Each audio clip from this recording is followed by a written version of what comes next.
انسان کی تشکیل جو ہے وہ اس کے آزاد ارادے کے تابع رہنی چاہیے۔ اس دنیا میں مسلمان جو ہیں وہ مکمل طور پر باطل کے دست نگر ہیں۔ سب سے زیادہ جس چیز کی ضرورت ہے وہ ایک ایسے طاقت کے، ایک ایسے نظام کی ہے جو ہماری شرعی اقدار کو ہماری زندگی کا حصہ بنا سکے۔ السلام علیکم ناظرین، محمد دین جوہر عرض کر رہا ہوں۔ ابھی چند دن پہلے یہ خبر آئی کہ افغانستان میں ٹی وی پر پابندی لگا دی گئی ہے، اور اس کی جو وجہ سرکاری طور پر بیان کی گئی وہ یہ تھی کہ جاندار کی تصویر بنانا جو ہے وہ حرام ہے۔ اب صاف ظاہر ہے ٹیکنالوجی اور شریعت کا ایک انٹرفیس ہے، وہاں ایک مسئلہ پیدا ہوا ہے، تو جو آدمی صاحب ایمان ہے وہ شریعت کو سر بلند رکھے گا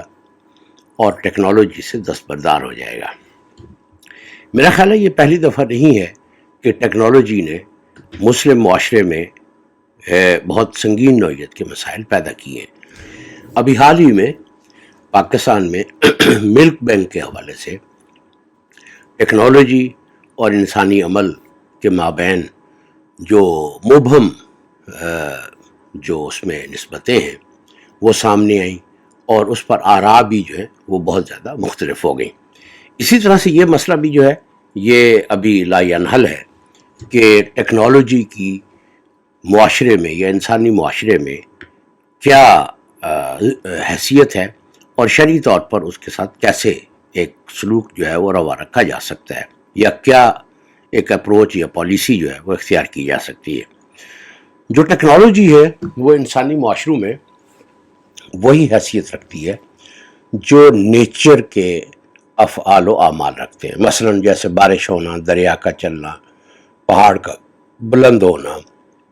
زمین کا ہموار ہونا، اور اسی طرح سے جو سورج کا نکلنا۔ اسی طرح سے ٹیکنالوجی جو ہے وہ ہیومن کنڈیشن کا ایک حصہ بن چکی ہے، یعنی وہ انسانی زندگی میں بالکل اسی سطح پر داخل ہوئی ہے جس سطح پر فطری یا نیچرل جو پروسیسز ہیں وہ ہماری زندگی کا حصہ ہیں۔ مثال کے طور پر اگر ہم یہ کہیں کہ بادلوں پر پابندی لگا دی گئی ہے، تو یہ شاید کوئی ایک بامانی جو ہے وہ عمل یا ایک میننگ فل ایک لیجسلیشن جو ہے یا قانونی طور پر یہ ایک جائز بات جو ہے وہ نہیں ہوگی۔ اسی طرح سے اگر ہم یہ کہیں کہ پانی کے بہنے پر یا دریا کے چلنے پر پابندی لگا دی گئی ہے، تو یہ بھی انسانی عقل جو ہے وہ اس کو قبول نہیں کرتی۔ اس وقت جو مسئلہ ہوا ہے وہ یہ ہے کہ عمل انسانی جو ہے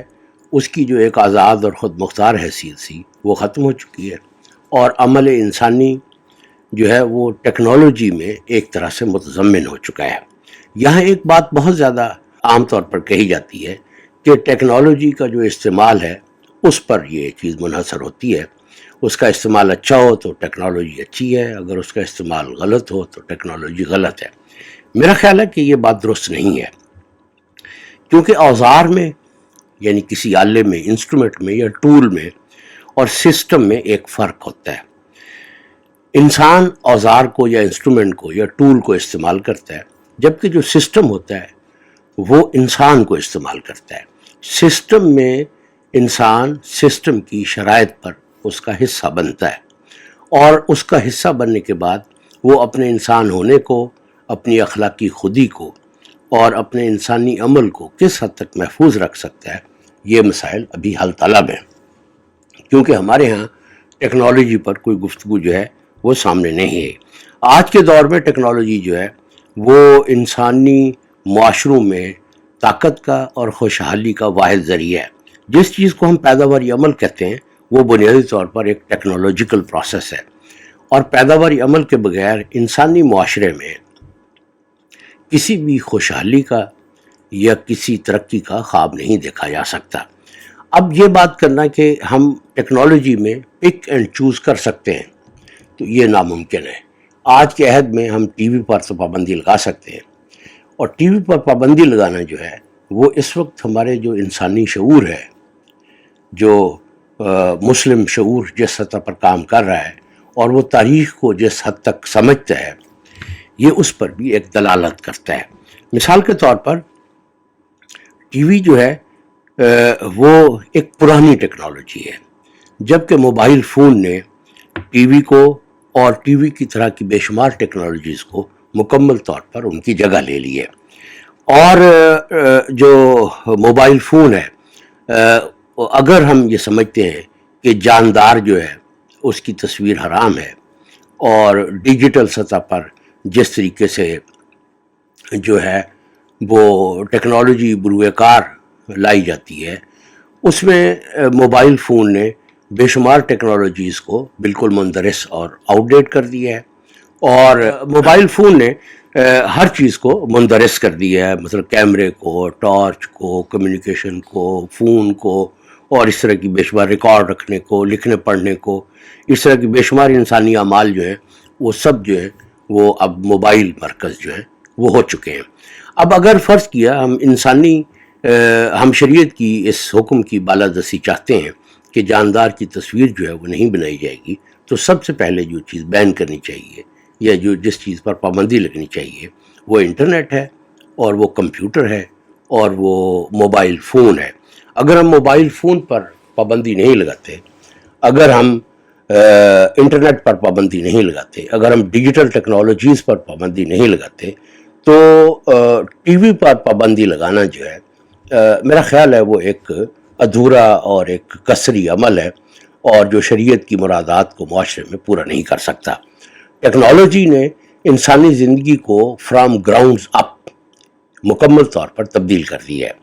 اب جو چیز انسانی یعنی ہیومن کنڈیشن میں داخل ہو چکی ہو، یعنی انسان جس طریقے سے چلتا پھرتا تھا، اٹھتا بیٹھتا تھا، سوچتا تھا اور کوئی کام کرتا تھا، ٹیکنالوجی نے ان تمام انسانی اعمال کو تبدیل کر دیا ہے۔ اب اس میں جو چیز فیصلہ کرنے کی ہے کہ ہم تمام ڈیجیٹل ٹیکنالوجی، انٹرنیٹ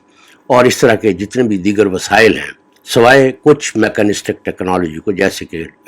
کہ گاڑی ہے فرض کیا، لیکن گاڑی بھی آج کل ڈیجیٹل ٹیکنالوجی کے بغیر کار جو ہے وہ پاسبل ہوتی دکھائی نہیں دے رہی۔ اگر ہم ٹیکنالوجی کے ایک حصے پر پابندی لگاتے ہیں تو اور دوسرے حصے پر پابندی نہیں لگاتے، تو اس سے جو ہمارا تاریخی شعور ظاہر ہوتا ہے وہ بہت زیادہ پریمیٹیو یا ایک پسماندہ سطح کا تاریخی شعور حاصل ہوتا ہے۔ یہ ایسے ہی ہے کہ جیسے ہم موٹر سائیکل کے اگلے پہیے کو رہنے دیں اور اس کے پچھلے پہیے پر پابندی لگا دیں، یا فرض کیا اس کی جو چین ہوتی ہے اور جو گراری ہوتی ہے جس کو چین گراری کہتے ہیں، ہم اس پر پابندی لگا دیں اور دو پہیوں پر پابندی نہ لگائیں اور انجن پر بھی پابندی نہ لگائیں، تو اس سے جو ایک صورتحال پیدا ہوگی وہ بہت مضحکہ خیز ہوگی۔ تو ایسی صورتحال میں ٹی وی پر پابندی لگانے سے ہم وہ شرعی مقاصد جو ہیں وہ حاصل نہیں کر سکتے جو اس پابندی سے ہم حاصل کرنا چاہتے ہیں۔ ٹیکنالوجی آج کے دور میں سسٹم کی صورت میں اپنے آپ کو اپنی تشکیل کرتی ہے، اور وہ سسٹم کی صورت میں باقی رہ سکتی ہے۔ کوئی ایک ٹیکنالوجی جو ہے وہ ایک آبجیکٹ کے طور پر، ایک واحد ٹول کے طور پر، سٹینڈ الون ایک چیز یا آبجیکٹ کے طور پر کام نہیں کرتی۔ تمام ٹیکنالوجیز جو ہیں وہ سسٹم کے طور پر کام کرتی ہیں۔ جیسے کہ موبائل فون ہے، موبائل فون کے پیچھے ایک بہت بڑا کمیونیکیشن سسٹم کام کرتا ہے، اس میں جو پروڈکٹیو پروسیس ہے، اس کی جو چیزیں بناتے ہیں، اس کے علاوہ بے شمار پروڈکٹیوٹی کے بے شمار ایسے ذرائع ہیں جو ان چیزوں سے جڑے ہوتے ہیں، اور پھر جو فرد ہوتا ہے وہ فرد اس کی جو اپنی کاروباری اور اس کی جو ایک سماجی زندگی ہے اس میں وہ ٹیکنالوجی ایک جگہ اور مقام حاصل کر لیتی ہے۔ تو فرادی طور پر یا جزوی طور پر یا قصری طور پر ٹیکنالوجی کے جو مظاہر ہیں ان پر پابندی لگانے سے ہم کسی قسم کا شرعی مقصد جو ہے وہ ہم حاصل کرنے میں کامیاب نہیں ہو سکتے۔ میرا خیال یہ ہے کہ اس وقت ضرورت اس امر کی ہے کہ ہم ٹیکنالوجی کا جو ایک مبحث ہے، اس کا جو ایک فکری پہلو ہے، اس کے جو مضمرات ہیں اور وہ انسان کو جس طریقے سے متاثر کرتی ہے اور جس طریقے سے انسان میں وہ تبدیلیاں لاتی ہے، ان پر ایک گفتگو کا آغاز ہونا چاہیے۔ اب جو یہاں ایک مسلمان میں اور ایک صاف ظاہر ایک غیر مسلم میں یا ایسے ایک ایتھیسٹ کی سوچ میں جو بنیادی ترین فرق ہو سکتا ہے، اس کی بابت کچھ کہنا بھی زیادہ ضروری ہے۔ اب اس میں جو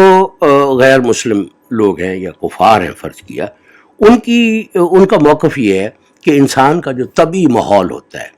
انسان کا طبعی ماحول انسان کی تشکیل کرتا ہے، جبکہ جو مسلمان ہے وہ یہ بات ماننے کے لیے تیار نہیں ہے کہ صرف تاریخ کے جو طبعی مؤثرات ہیں، یعنی اس کے جو میٹیریل، اس کی جو ایجنسیز ہیں تاریخ کی، وہ انسان کی تشکیل کرتی ہیں۔ انسان کی تشکیل جو ہے وہ اس کے آزاد ارادے کے تابع رہنی چاہیے اور حق کے تابع رہنی چاہیے۔ یہ بنیادی دینی موقف ہے کہ انسان کی اپنی انفرادی، سماجی اور اجتماعی سطح پر جو انسان کی تشکیل ہے وہ ان مؤثرات کے تحت ہونی چاہیے جو انسان کے ارادے سے پھوٹتے ہیں۔ اگر انسان ایک پیسو مخلوق کے طور پر، ایک بے ارادہ مخلوق کے طور پر صرف طبعی دنیا کی بنائی ہوئی مخلوق ہے تو وہ اس کو مکلف نہیں ٹھہرایا جا سکتا۔ تو ہم چونکہ ہمارا ایمان ہے کہ ہم مکلف ہیں اور ہم اللہ کی شریعت کو سربلند رکھنے اور اس پر عمل کرنے کے لیے اس دنیا میں ہماری زندگی کا بنیادی مقصد جو ہے وہ یہ ہے کہ ہم اللہ کی شریعت کو سربلند رکھیں اور اس کو اپنے عمل کے ذریعے سے اس طبعی دنیا پر، اس تاریخ پر غالب کر دیں۔ لیکن مسلمانوں کے ہاں جو شکست خوردگی پائی جاتی ہے اور تاریخ کا اور شریعت کا جو ایک اختصاری یا بہت زیادہ ریڈکٹیو مفہوم جو ہے وہ چونکہ ہم اس پر کاربند ہیں، تو ہم اس صورتحال میں جب ٹیکنالوجی جو ہے وہ زندگی اور موت کا فرق کرتی ہے، زندگی اور موت کے اس فرق کو نظر انداز کرتے ہوئے ہم ٹیکنالوجی کے بارے میں کوئی فیصلہ جو ہے وہ علمی سطح پر کرنے میں کامیاب نہیں ہو سکتے، اور نہ ہم اس سے شریعت کی بالادستی کو قائم کرنے میں معاون ہو سکتے ہیں۔ ایک ایسی دنیا جو مکمل طور پر باطل کی گرفت میں جا چکی ہے اور جس میں تاریخی مؤثرات جو ہیں وہ مذاہب کے بالکل اور خاص طور پر اسلام کے بالکل متضاد ایک رخ جو ہے وہ رکھتے ہیں، اور ایک ایسی دنیا میں جہاں باطل کی جو حتمی فتح ہے اس میں ٹیکنالوجی کا بہت اہم رول ہے، اور ٹیکنالوجی کے بارے میں ایک ایسی پالیسی اختیار کرنا جو کہ میں سمجھتا ہوں کہ تاریخی بصیرت اور شریعت کی جو حتمی مرادات ہیں ان کے مطابق نہ ہو، کوئی دانشمندانہ فیصلہ نہیں ہے۔ اگر ہم یہ چاہتے ہیں ہم یہ چاہتے ہیں کہ باطل کے خلاف ہم صف آرا ہوں، تو اس صف آرائی میں اگر ٹیکنالوجی ہمارے عمل سے یا ہماری پالیسی سے خارج ہے تو ہم یہ خواب جو ہے وہ کبھی پورا نہیں کر سکتے اور نہ ہم باطل کے سامنے کھڑے ہو سکتے ہیں۔ اس وقت جو دنیا ہے، جو اس دنیا میں مسلمان جو ہیں وہ مکمل طور پر باطل کے دست نگر ہیں۔ ان کی اس دست نگری کی جو بنیادی وجہ ہے وہ ٹیکنالوجی ہے، کیونکہ باطل نے جس طرح کی ٹیکنالوجیز اختیار کی، جس طرح کے سسٹم بنائے، ان سسٹم کو جس طریقے سے چلایا اور جتنے نتیجہ خیز وہ سسٹم ثابت ہوئے، تو اس کا نتیجہ یہ نکلا کہ ہماری تمام سرزمینیں جو ہیں، ہمارے جو معاشرے ہیں، ہمارے علوم کی جو روایتیں ہیں، ہمارے دین کے جو آئیڈیلز اور اہداف ہیں، ہماری جو ریلیجس پریکٹسز ہیں، وہ ساری کی ساری کفار کے غلبے میں چلی گئیں، اور اس کا اثر یہاں تک پہنچا ہے کہ ہمارا تصور دین بھی جو ہے وہ کفار کے غلبے کی وجہ سے کئی تبدیلیوں سے گزرا ہے۔ تو اس کا حل یہ ہے کہ ہم ایک آزاد شعور کے ساتھ اس دنیا کو دیکھنے کی کوشش کریں اور شریعت کی مرادات کو اپنی ہر چیز پر بالاتر رکھیں، اور اس کے بعد کوئی ایسے نتائج اخذ کریں جن سے ہم یہ جان سکیں، جن سے ہم اس چیز کو ممکن بنا سکیں کہ ہم باطل کی سے مغلوب اس دنیا میں ایک باحریت اور دینی زندگی جو ہے وہ کیسے گزار سکتے ہیں۔ تو میرا خیال ہے اس میں جو سب سے زیادہ اہم فیصلے ہیں وہ ہمیں دو پہلوؤں میں کرنے ہوں گے کہ باطل کا پیدا کردہ جو علم ہے اس کا اور شریعت کا جو ایک انٹرفیس بنتا ہے وہاں ہم نے کیا کرنا ہے، کیونکہ ریجیکشن جو ہے اس سے مسئلہ حل ہونے والا نہیں ہے۔ مثال کے طور پر اگر کبوتر جو ہے وہ بلی کو دیکھ کر آنکھیں بند کر لیتا ہے،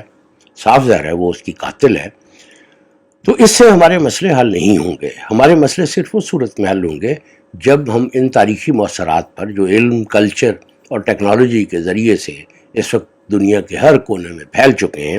ہم ان کا مردانہ وار طریقے سے ایک حریت شعور کے ساتھ ان کا سامنا کریں، اور اگر ہم کوئی متبادل لانے میں کامیاب نہیں ہو سکتے تو کم از کم ان کو اسی سطح پر روکنے میں کامیابی جو ہے وہ ایک باعزت زندگی گزارنے کے لیے ناگزیر ہے۔ تو جو باطل کی قوت ہے، اس کی جو پراسپیرٹی ہے، جس طریقے سے وہ تمام مسلم معاشروں پر اس وقت غالب ہے، اور معیشت کا جس طریقے سے اس نے نظام بنایا ہے،